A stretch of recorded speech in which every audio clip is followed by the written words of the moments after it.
তোর নাম কি ক?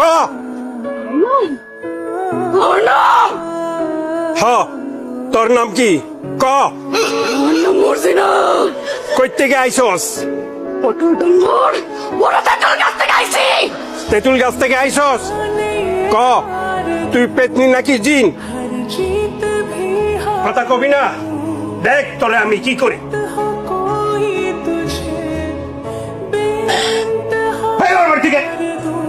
আরে ভাই, তোমার লাগে তো আমি তোর আমার লাগে দাঁড়া, তোর তোকে মাথা খারাপ হয়ে গেছে, হ্যাঁ? তোর বড় তোর পেটনি মাথা আমার খারাপ হয় নাই, আমার বউরে আমি দেখবো না।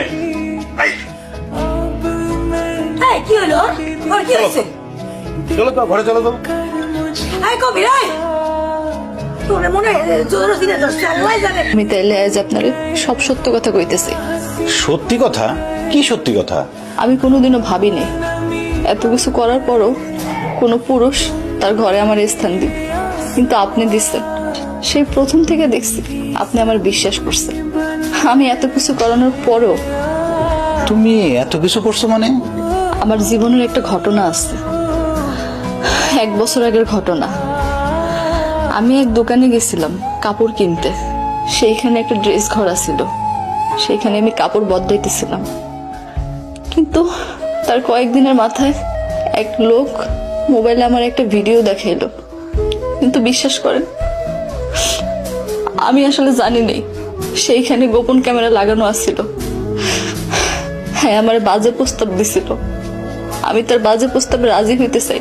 হ্যাঁ, আমার কইলো যে এই গোপন ভিডিও হ্যাঁ ভাইরাল করে দিব। আমি সেই লজ্জার কথা কাউরে কইতে পাইনি। আমি অনেক চেষ্টা করছিলাম গলায় রশি দিয়ে মরে যেতে, কিন্তু পারিনি। তার কয়েকদিনের মাথায় শুনলাম সেই পোলা বিদেশ চলে গেছে। এরপর থেকে সেই পোলা আমার আর জ্বালায় নেই। কিন্তু কিন্তু কিন্তু কি? বিয়ের 2 দিন পর সেই পোলা দেশে ফিরে আসছে। সে আমার ফোনে থ্রেট দিল, সে নাকি আমার বিয়ে করতে চায়। কিন্তু আমি তারে কইলাম আমার তো বিয়ে হয়ে গেছে, আমি তারে বিয়ে করবো কেমনে? সে আমারে কইলো আমি যদি তার এই কথা না শুনি তাহলে সে আমার এই ভিডিও ভাইরাল করে দিব।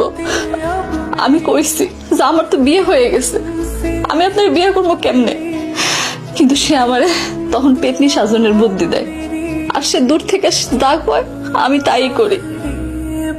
আমি পেতনি জানলে আপনি আমারে তালাক দিবেন, আর তখন সে আমারে বিয়ে করবে।